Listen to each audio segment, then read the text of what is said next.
Bonjour, bonjour, bonsoir, bonsoir, Nabani, non, c'est Jésus Marc TV, Mbote Nabino, Mbote Bozali, et belé, partout dans le monde.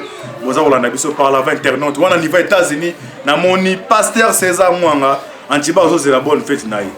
Richard Kaleka Kolongo, Naniva Kaolino, Antiba Ozo, la bonne fête, Naï. Nanivo, ya, Suisse, c'est que Toko, Maman Konde Chita la main de Zou. Mais en France, Maman Kaba Charlotte, na Belgique, Maman Dédé Charlotte, Bozala, Asie, Océanie, en Afrique, Namoni. Docteur Emery n'a pas ses mots sans oublier en République démocratique du Congo ezali ndeko na bino Moïse Maonkancheba nemiso bolingaka mozino na politique to kota na mozino na politique boyeba masolo ya mboka tozap tozokende wapi koko nyanga zo senga ba libérer Kamere aboyeba parce que karatine au FC Bazalon envers Kamere dimanche fatia ko ba dimanche qu'est-ce qui va se passer Kabila bloqué dans l'aéroport ni ne kolekana awa encore pour la NF fois cortège à Mukontambo qui télémaki montant na quoi c'est montant on a quoi que ça j'ai au batataki pour d'abord éliminer Tshisekedi ya on a bien ici on a boyembi déjà na kombo ya l'enfant terrible tout ça décryptage ya actualité protéinée. Merci de vous confiance pour s'abonner na kati ya Jésus Marc TV pour partager vidéo pour nous avoir actualité en temps réel. Merci de vos caméras ou maintenant c'est ma caméra frère Emmanuel na ingénieur Adolphe Ngando l'enfant terrible Mbote Antiban Mbote ouais bonne santé ouais santé un peu bien par la grâce de Dieu. Ok, Fati a notamment le cortège. Montant na quoi? À ça sur 3 minutes, c'est à jouer pour manger au combien? On supposait que Moutane pour filmer sur Bétari Massas, à Bétari Balabé. Il ne sait pas ça qui n'est événement. Est-ce que va concerner Kotamboka? Bah il va jouer de l'air autour de mon psycho. Bon, événement on a même bisopé de Tozion, au CP, on était condamné toujours bah service à renseignement et pardon à sécurité à Mokonzamboka. Bah au cas que l'ingate va exposer Mokonzamboka bon que ça soit moko oyaye ya montant à quoi ba bimisé na ba lieu public bongo donc na ba enjeu politique ndeto kende na moment où to comme na virage mobo ya suka quoi to sepela na acte on a te mais son pour moni Mokonzamboka bimi après si confiance peut-être na batuna ba ebile pourquoi ba sala ki pour le moment to ça na temps condamné bango mingi te pour bimaki akzongi pa ki azana vie bon peut-être il est pourquoi ça qui a bima il est déjà bien informé côté wana ndenge sécurité na bango isali. OK, alors Fatia so ba dimanche mais Kabila a décidé à quitter Kinshasa à que Lubumbashi samedi. Est-ce qu'on va réussir au bima mais bon on a toujours confiné ne ba confiné l'autre. Même à Lubumbashi on peut Kabila ouais là que Lubumbashi baba ki nguda ebisa que so on penser que non. Faites attention. Force armée za kuna John Numba za wa préparer ba réunion azan leki na za gouverner azan na cha moyage goza maman ne katomba parce que mutabuma aliko na maeli. Kabila jusque là ndeto balopoto bozo gagner bataille mais guerre na facilité. Antibal Joseph Kabila na Katanga et ça pour le couloir ya okindi. Oui, à comprendre que awa azan la prison moko ciel ouvert. Donc aluka Katanga po ebi ke ana mwanzela moko bimela Zambi ba yambie abimi ake Chine. Et ça te koya oluka rosa coup d'état. Pourtant un coup d'état de l'État aux Afrique à coopérer na ni babel. Mais Malais salema qui dernièrement là. Mais souka na Malais salama souka lonto souka. Coup d'état c'est le côté ko fandika boy bo sangani yo na mutentel boye no te. Coup d'état sur le plan diplomatique faut au côté na laboratoire na kati. Oza na ba puimo boya makasi. Surtout ba colonisateur o ya pays wana. Soko ba ebi makamwana te egelekate. Donc des années Joseph Kabila so ameko tsama konena Katanga et ça peut être pour à pénétrer à Bima.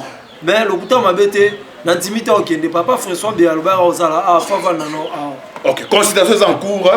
Na quand la consultation wana tout le monde bénéficiaire français voilà qui pour luka pour jouer bons offices entre Tshisekedi na Kabila. Mais tout quand moi na conversation téléphonique entre Macron et Tshisekedi, la France a rejoint des voix de Tshisekedi.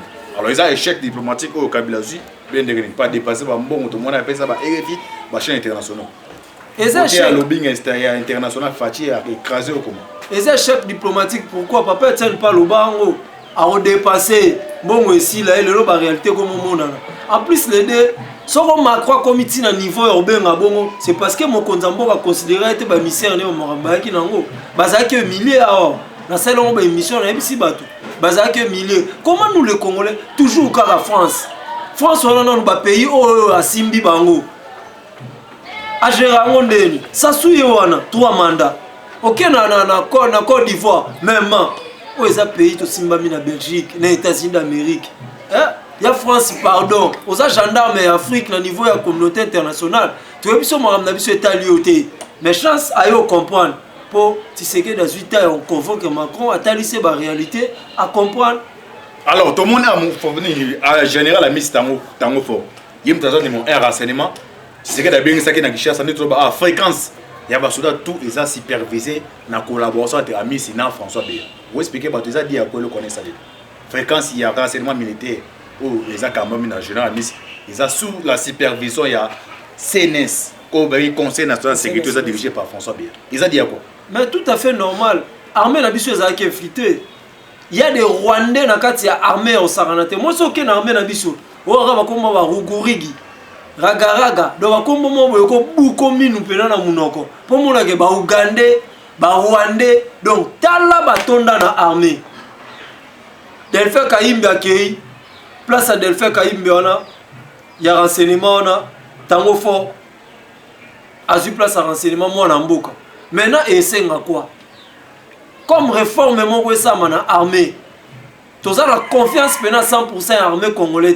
congolaise et aussi nga photo contrôler bango sur temps temps réel na marambo etali communication pour il y a des généraux au moni baya ki wana et pas mokonza mboka ba misu bazana basala ka service ya Joseph Kabila donc pour Hollande la bango bien il faut pour la communication la bango ndo yeba ke non oh traître oh boy donc c'est ça mais aller au monde on déploiement au sein les massifs pas militaire na base à Quito na ba avion étrangers za pénétrer kuna c'est comme si c'était dans Obwaka et Katombe bon le photo belado c'est apocalypse c'est ça les dimanche ben et c'est pour ça si que non tu es dans lobby guerre civile c'est la charte sur les informations conditionnelles ils ont ba mercenaires au bazar de la Kinshasa au bazar armé bazar outillé par les FCC au cas où civil sur le déclencher détonateur basi ba minduki ba crainte non ba crainte non sur la bino bobo ba monter antibal to kanga ba lo ma pungu histoire raisonga yebite ke to kanga ba Rwandais ba yana bango pena to tike bango couloir ba kotina kingasani opération kanga Rwandais misuku to kotsa bona banda ku Rwandais olia mbongo lembo wesi Rwanda ina nda kuno pena apesa mbongo Damas bo damele ba mona ka komi pia ka bimise banda ba bari donc bato bon ça service à Kabila là ba ba o eza République démocratique du Congo dimanche wana et ça joue rapport de force comme bango na ba communication on ba leka ki ba lobby trop to robeta mbuma o to roboma o to sala boy papier etienne ba mukobomo na force ya libanda yé na pouvoir ya IDPC que pouvoir wana boti misisa donc de to ba boy Félix Antoine Tshisekedi pouvoir wana boti misisa et ça sko accompagner na peuple congolais yango na senga na peuple nyonso na moment o somba siffler na yo oh naza chauffeur soka katilombo alobi ba klaxon atomoni muto tout até nzela pi esengo pour te écarter tous les Rwandais na pays na biso afin que babima baki. Alors stratégiquement eza dit à quoi kotamoka poni a le bara dimanche eza journée mo eza administration et ça les marté eza dit à quoi eza préparer que non on va mettre carton et permettre pourquoi dimanche d'abord premièrement dimanche eza jour à misala te munyo soza nanda toza ko se prendre à charge tout le monde tous apena ya okoka poto landa bata FCC bien bata Kabila bien ba Rwandais bien to boyi mutu moko no to kendonga ke zona mwana classe onga te biso nyosto et puis dimanche na 14h ba église là et puis c'est pas provision anda ko bande o congolais balaire de jour te wana mama provision te taboué to la moki ke na o de déclarer ba simbi ko wana mama provision te mama moka ya tamukie basilipe tamukie eza mama provision te lendi misale ezala tozana seconde to tambola siffler kosi baba boy dialo nini coalition mokonza mboka boyo mutu to azo sepela ilunga pesa biso d'émission eza ku marambute ko to kende belé gauche à droite po mokonza olobaneka mukie marambo est important au peuple congolais yango ne mokonza oloba donc ba diaspora ba congolais tout boza la calme mateza kitoko boza calme bozala calme. Ok, merci. Alors, FCC va dire que non, les mêmes dimanches, bon, tout autour est ennemi. Si les ananda qu'on a, je peux pas bunda. Je dis les obang ça ma casse. Un amour na obang ma casse. Ko bang na obang ande ba no pa we dan tibale. Ma ke na su appel la militaire. Yo to ko mono tala. Oyo Oh, ils ont anti-balle. Au moins, moi, on va vendre anti-balle. Et dans le baboué, il y a des. FCC, bon, vous n'avez pas Némi. Et vous s'est passé des journaux. Si vous avez dit que vous avez bien place à Congolais, vous dirigeant bien, vous allez agiter pourquoi? Oh, Carapena, c'est lui qui s'esquisse, s'acquise. Baza agiter pour Nanini. Kabila sala bien en mboka ba Congolais ba CP là. Fati aventurier, si vous baza agiter pour Nanini. Baza komi funda pour Nanini. Yo muto ko kengela Nehemi. Yo muto ko luka sécurité Nehemi. Nehemi akengela na nini? Abongisa vina ona nini? Soki yo moko individu oliara mbongo Nehemi, est-ce que noko no kuna na province aza malamu? Noko no kuna na este baboma été. Faut tuna la question. Pourquoi nous les Congolais tozoko mazoba place à bateau baye ko s'enrichir na mbongo na biso ba komi ko manipuler biso? Alors Mabunda déjà va récolter 305 signatures pour na mon de défense contre acharnement au bout de Mabunda et que tu as Mabunda kita amata ye monde nga ebana za partant. Donc Mabunda ku mamboke no ba débat mingité. Tokenda na mona 3 volets. So akena ndenge o tenge ya mon de défense va destituer. Akena ndenga majorité ekweya. Mokonza mboka oboka informateur na terrain. Donc yende nga za wanako. Donc ndenga za na telemi boye ba que non na tike na nga rentrée parlementaire ya makambuna nga abuo pia. Et puis moi je suis sûr si les 15 awa bazo bakota. Aza déjà olongo. Aza déjà olongo. Pour Mabunda et lo malonga c'est biso na assemblée zate. Totika lo yoka motion monter pour l'intérêt peuple. Oh sakata. Oh ba destituer mo konza mboka. Mutu ena vision ya bien. Oh boza na coalition bo soutenir on te me bolibo longolais. C'est que bo bandoki et puis ngelo ko sala nga pasi. Mabunda bino bato bosimbi ba institution en mboka. Oyo na kati assemblée bo ki ko teleme l'entreprise mo bo kondisi lipa. Mais Mabunda simba lipa pona ko marcher. Na manda ya mokonza mboka lo bakeno lipa o biso tikango 200 Félix aye komi 300. Donc azobosa na keno Félix aye Félix te mutangolo ba lipa ne koya. Yende muto alobela la population. Les populations les ligue pas c'est pas yenda opesa ba ordre. Donc baza ko se contredire tellement ba ebi peuple congolais ba bombele information ba mema na marambo lokuta ba liba masqué. Yo monte micro secrétaire général IDP ça komi pièce par pièce. So bo mekele ki ezaki bo eza suma mute rotobeto na ndenga ya politique et comme mna no Nehemi kuta lobara bo jour intel pour Congolais liba l'accès au politique à Jarwana. OK, merci la fin tu peux prendre petit à petit pour toi que négocier. Alors affaire à $70,000. Ba les $70,000 ils ont expliqué pas na mboka. Pour le basuka. Na tikelo na caméra au mais affaire à $70,000. $70,000 na décembre ngai. Et les qui années $70,000. Ah Atibal maramwane pesa mutu mafuta ya maramo boye na omona kuitila olobela mpo ya lisute bandeko wana baza bandeko mo boye ba mitema mabe mais parmi bandeko wana eza bandeko moto yamba ba bana parlement débuté comme pasteur Gili et lo wesa nga pasi pourquoi ka bali ya IDPS boye aider ba mokota boka te ya muta ya MLP muta Frank Diongo. Ah bon? Pourquoi bon aider biso bato ya IDPS te? Mais ils ont communiqué mieux par. Ouais, pourquoi on lobby bon?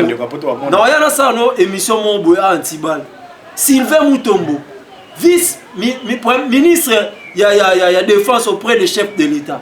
Ministre délégué. Délégué.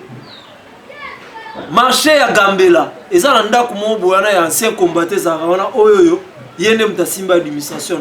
Obi ke libanda na nyos tu ata mutune mo ba kongola mbongo atike ya wenze wana ye mtawo monzo donc limite oya ye alekisi siko batu bakomo lela we balobani ah pouvoir ngati sekedi mutuna bino ya watala konfixa mokonza mboka dilo ko to lingite to esu na kata IDPS to suis allié mo na kata IDPS pasteur Gili ye azaina ye évangéliste azui bible a bon liso na ndenga constitution ya mboka alobara bien c'est un communicateur en tout cas ça la peut musana bien mais le mal les anines place oyo ye salata muke reconnaissant na bato bref affaire à $70,000 aza kaya on lobate basé belé JC Mwamba na o muso azaka so avandi boisiki lokwa ligordo na sa mai boy Nevi ni lunga so monike longi na ye mutema ne bon esprit mabe Nevi ni lunga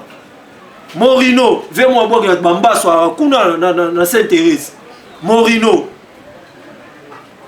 Abbé Choli Pasteur Gili yoka Abbé Choli na Pasteur Gili basango na bon uche pana eza na mutu na biso mon partenaire mon boy alela neka ba parlementaire debout azara libanda mboka abino net na installé na kini aza parmi ba investisseurs ba ko mona mokonza mboka atie somme na mo ka bien pour ba parlementaire debout ba sepela na fête bande ko wana bakei nakamona sa pour Delphin oyo moko ala ne porter aya ko moteka ba biscuit na bonbon la permanence akomo ye ko lorange to lakisi so amati de pesi vivre bazong si bonbon ide pesi vivre biscuit abetaka krine mo boya to landa kabila tina ngakati bande na biso poto ba yo landa ba musique tema musique ebeta malisu te ba bendi ake poto kokenda ke poto bato a mesa obenga bato lo atibal so na benga na bangwa na eboluka ba je bato tina ba ake poto et puis atibal na mutu tel bangwa na information na pesa o type wana kamona sa Delphin na poto ba kangisela mbongo ya deka memela ba combattant ba président parlement ki amelango Madame Noloba même ba diaspora musuba yebi Madame Noloba azo bonga tsa ba benga ba kana loka fa lele ça la famille la 70,000 na minito oyo ngandela pour ça rene wana poison na nzoto nga kunde na alia bana kozwa ka baswe na oyeba te soni na okonda eyeba na te soni te ba risque toi non dernièrement na victoire na yeba mutu te mais na comprendre que mutu moi politique Dip babela la fan terrible na baluka boy bido mai mutu keleki nyonso poto telemela kabila ba risque wana ba aner to koti est-ce que gilia koti non to boyi te mbongo ko na forme na mutara na chance na ye mais chance o aya zo lia liboso ko leka bato ba nyo comme na IDPS non ya mwana to senga même na ba konja parti eloko ngati siko na no convaincité na vexo bango ba memaki so eza la forme kondi moi parti mais boye baka politique bo c'est la parlement debout biso to ba lia IDPS parlement debout parce qu'il y a déjà ba componenté parlement debout eza groupe informel na banda IDPS biso ta rapport na IDPS mais toza ba leader na ba masse na ba base na biso kaka so bo même na maram na politique pour na ba intérêt ya batu mususu mukolo bibo ke pasuka ezala mabe ezelo mobo automatique obi ndenge mokonza mboka to saka retirer signature to soka ordre pas mutu te il faut qu'on se le dise parce que ba cadre parti bele ba iba route to bimaka na permanence bembe na yo ya mama na bu mokonza mboka retirer signature pour to tomboka Mukolongo pe na parlement debout et ça mystique. OK, merci to ko pe na sukawa. Na tikelo micro, yo na caméra, Fatia Zoloba. Ngada na na osomba. Na osomba Laurent Perret wana o ebe epira. Bonjour mon pena, na office na ba soldat na kakoko. Ba ve nanga, ba ya ntibala photo fete na o. Pablo ando ebisa biso le ko kisami. Na osomba Laurent Perret. Na osomba Laurent Perret na bando ko kisadi quand ça dit different. Na osomba Laurent Perret de dimanche wana. Et l'équipe pour l'équipe bonne, l'équipe joue pour être tiré des présents. Présent Mukolo, les diables, les démons. Maman, ça zoom en caméra. Les diables là, oh, mon démon, oh, esprit que vous battez ma carte à maille, à l'océan Indien. Les démons, tu bimisaï, tu démons sans obima.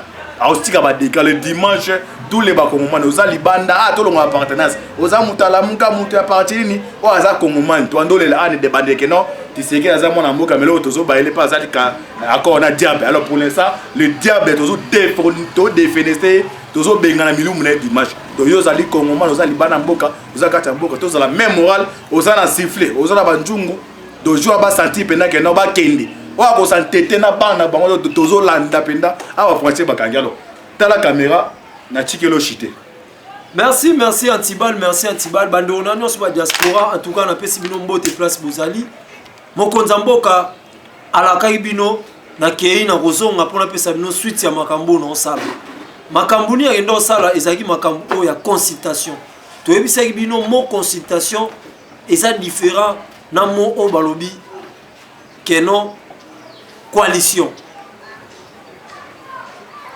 na moment où mokonza mboka a consulté tous les politiciens congolais en plus les deux o bomonaki na etando ba ya consultation eza na batu musuba na ndenge ya Koloto. Koloto, cela veut dire signature.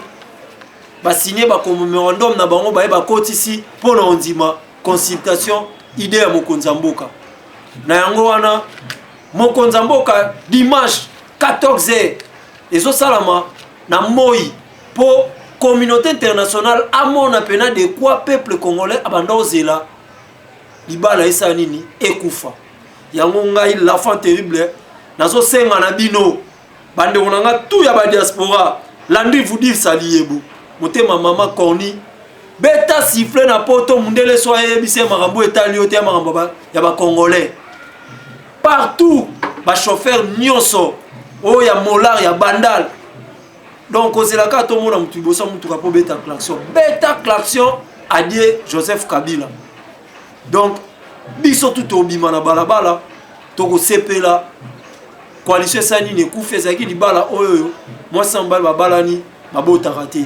Donc to bima na balabala to sepela biso nyonso ezaki bongo ndeko na bino leki na bino obolinga mingi ya na bino l'enfant terrible Ridi Balonga numéro na ngezali plus 243 85 85 29 729 85 85 29 729 landi vous dit saliebo bambote ezali place ozali maman na biso Corny na peso bambote yo ebika nde to soleil ba fête yango ma soleil za dimanche ba petit ba olela parler mais olela landi vous dit ça to zelo maboro ya fungwamo antibali yo senga ya antibali yo.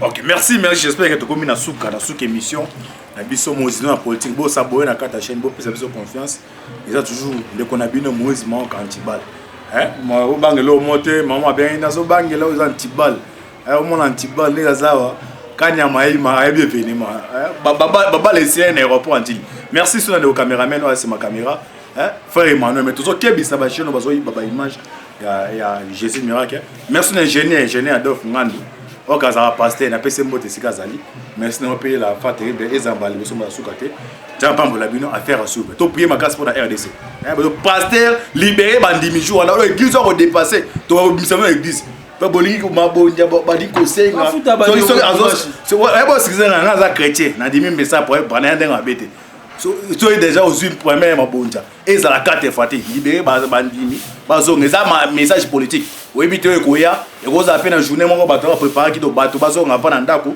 soki o se passer na ndako bazonga na ndako libéré bato merci mingi na yo la fa terrible merci zapomba bino affaire à suivre ciao.